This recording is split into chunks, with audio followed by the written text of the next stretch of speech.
जय श्री कृष्णा, जय गणेशाय नमः। आषाढ़ महीने की चतुर्थी को संकट चतुर्थी भी कहा जाता है। इस दिन व्रत रखकर भगवान गणेश की पूजा की जाती है। पंचांग के अनुसार हर महीने में 2 चतुर्थी पड़ती है। कृष्ण पक्ष की चतुर्थी को संकट चतुर्थी कहा जाता है। शुक्ल पक्ष की चतुर्थी को विनायक चतुर्थी कहा जाता है। इस बार व्रत 7 जून को रखा जाएगा। हिंदू धर्म में संकट चतुर्थी का अपना अलग ही महत्व है। इस दिन चंद्रमा को अर्घ्य दिया जाता है, जिससे सारी मनोकामनाएं पूर्ण होती हैं। विशेषकर जो कर्ज में डूबे व्यक्ति हैं, उन्हें इस दिन व्रत रखकर गणेश जी की पूजा अवश्य करनी चाहिए। सारे कर्जों से मुक्ति मिलेगी और ये व्रत बार बुधवार को होने से गणेश जी की महिमा दुगनी हो जाती है। तो गणेश जी का व्रत और पूजा जरूर करें। इसके साथ ही इस दिन गणेश यंत्र बनाकर उसे दुर्वा चढ़ावे। ऐसा करने से सारे कष्ट मिट जाएंगे। संकट चतुर्थी का नाम इसलिए संकट चतुर्थी पड़ा क्योंकि इस दिन व्रत रखकर गणेश भगवान की सच्चे मन से पूजा की जाए तो सारे संकट हर लेते हैं। श्री गणेश जी भगवान की जय। हम कथा सुनेंगे। पार्वती जी ने गणपति जी से पूछा कि हे पुत्र, आषाढ़ कृष्ण चतुर्थी बहुत ही अच्छा फल देने वाली बताई गई है। आप उसकी विधि मुझे बताइए।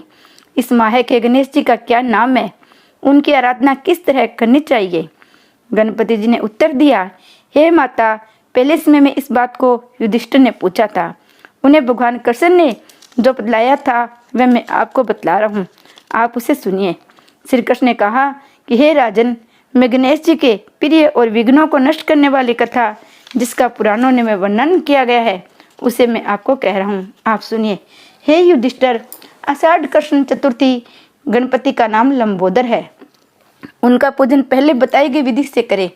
हे महाराज, द्वापर युग में महिष्मती नगरी का राजा महेश जी था। वह बहुत ही प्रतापवान और पुण्यशील राजा था। वह पुत्र की तरह अपने प्रजा का पालन करता था, लेकिन उसके संतान होने के कारण उसे राजमहल का सुख अच्छा नहीं लगता था। वेदों में संतानहीन मनुष्य का जीवन निर्थक माना गया है।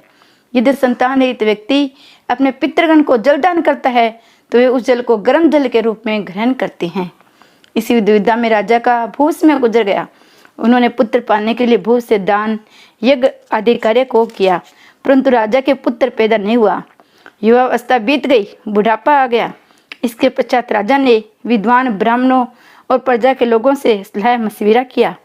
राजा ने कहा, हे ब्राह्मणों तथा प्रजा के लोगों, मैं संतानहीन हूँ, अब मेरी क्या गति होगी? मैंने समस्त जीवन कोई भी पाप कर्म नहीं किया। मैंने कभी अत्याचार से धन इकट्ठा नहीं किया। मैंने सर्वदा पुत्र की तरह प्रजा का पालन किया, धर्म के चलते हुए राज्य किया। मैंने अपराधियों, चोर डाकुओं को दंड दिया, पूज्य मित्रों की भी भोजन व्यवस्था की, गो ब्राह्मणों का भला सोचते हुए सभ्य पुरुषों का सम्मान किया। फिर भी हे श्रेष्ठ ब्राह्मणों, मेरे अब तक पुत्र न होने का क्या कारण है? विद्वान ब्राह्मणों ने कहा कि हे राजन, हम सब लोग ऐसा ही प्रयास करेंगे जिससे आपके कुल की वृद्धि हो। ऐसा कहकर सब व्यक्ति कोई उपाय सोचने लगे। सारी प्रजा राजा की मनोकामना की प्राप्ति के लिए ब्राह्मणों के साथ वन में चली गई। वन में जाकर वे इधर उधर घूमने लगे। तभी उन लोगों को एक श्रेष्ठ मुनि के दर्शन हुए। वे मुनिराज भोजन रहित रहकर तपस्या में लीन थे। ब्रह्मा जी के समान वे आत्मा को जीते हुए, क्रोध को जीते हुए एक दिव्य पुरुष थे। वे समस्त वेदों के जानने वाले, दीर्घायु एवं अनेक ब्रह्म ज्ञान से युक्त थे। उनका पवित्र नाम लोमस ऋषि था। प्रत्येक कल्प के अंत में उनका एक रोम रोम गिरता था, अतः उनका लोमस ऋषि हो गया। ऐसे तीनों कालों के जानने वाले महर्षि लोमस का उन्होंने देखा। सब लोग उनके पास गए, उचित प्रार्थना एवं नमस्कार कर उन्हें कहने लगे। सब लोग उनके पास जाकर उचित प्रार्थना एवं नमस्कार के पश्चात सब लोग उनके सामने खड़े हो गए। मुनि को देखकर सभी लोग प्रसन्न होकर आपस में कहने लगे कि हम सबको भाग्यवशी ऐसे मुनि के दर्शन हुए हैं। इनके उपदेश से हम सभी का कल्याण होगा। ऐसा विचार कर उन लोगों ने मुनिराज से कहा, हे ऋषिराज, हम लोगों के दुखों का कारण सुनिए। अपने संशय को समाप्त करने हेतु हम लोग आपकी शरण में आए हैं। हे प्रभु, आप कोई उपाय बताइए। हे स्वामी, आपके समान महात्मा को पाकर हम लोग एक दूसरे से क्या कहे?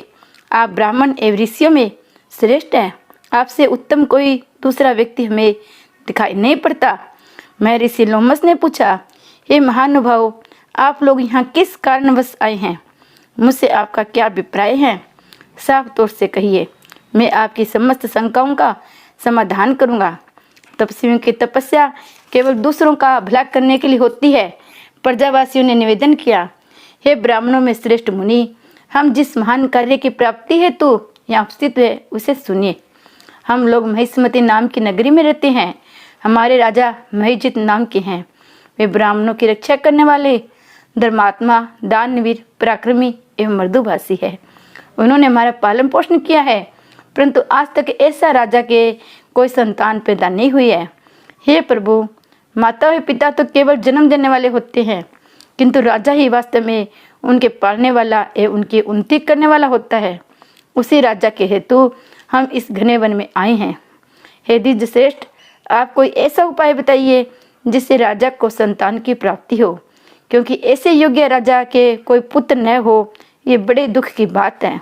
हम सब आपस में सलाह मशविरा करके इस घन वन में आए हैं। उनकी कृपा से ही हम लोगों के आपके दर्शन प्राप्त हुए हैं। हे मुनि श्रेष्ठ, किस व्रत, दान एवं पूजन आदि के कराने से राजा को पुत्र मिलेगा? कृपा करके आप हमें बताइए। प्रजावासियों की बात सुनकर महर्षि लोमस ध्यान मगन हो गए। राजा की भलाई के लिए कहने लगे, हे द्विजो, आप लोग ध्यान से सुनो। मैं संकट नाशक व्रत को बतला रहा हूँ। आषाढ़ कृष्ण चतुर्थी के दिन एक दंत गजानन नामक गणेश जी की अर्चना करनी चाहिए। पहले कहीं विधि से राजा श्रद्धा युक्त होकर व्रत करे, ब्राह्मणों को भोजन करावे, उन्हें वस्त्र का दान करे। गणेश जी की अनुकंपा से उनके अवश्य ही पुत्र की प्राप्ति होगी।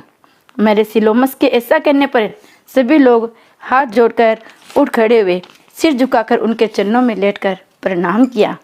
तत्पश्चात सभी लोग नगर को लौट आए। वन में जो कुछ हुआ उन सभी घटनाओं को प्रजावासी ने राजा को बताया। प्रजावासियों की बात सुनकर यशस्वी एवं निर्मल बुद्धि वाले राजा बहुत ही प्रसन्न हुए। उन्होंने श्रद्धापूर्वक भक्ति से विधिवत गणेश चतुर्थी का व्रत करके ब्राह्मणों को भोजन कराकर वस्त्र आदि दान में दिए।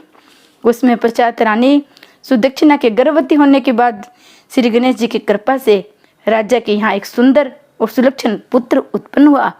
राजा ने समस्त नगर में रहने वाले को संतुष्ट करके पुत्र उत्सव किया। राजा महिजित ने ब्राह्मणों को धन रत्न आदि देकर पूर्ण रूप से प्रसन्न किए। श्री कृष्ण जी कहते हैं, राजन, ये ऐसा ही प्रभावशाली व्रत है, जो मनुष्य इस व्रत को श्रद्धा सहित करेंगे उन्हें संसार के समस्त सुख मिलेंगे। श्री कृष्ण जी ने कहा, है महाराज, आप भी इस व्रत का विधि पूर्वक आचरण कीजिए। श्री गणपति जी की कृपा से आपकी सभी मन की इच्छाएं पूरी होगी, आपकी स्त्रियों का नाश होगा, आप अचल राज्य के स्वामी बनेंगे। हे समस्त नरकों में श्रेष्ठ युधिष्ठिर, जो पुरुष इस व्रत को करते हैं वे चाहे ऋषि हो अथवा विद्वान, उन्हें निर्विघ्न पुत्र आदि की प्राप्ति होती है।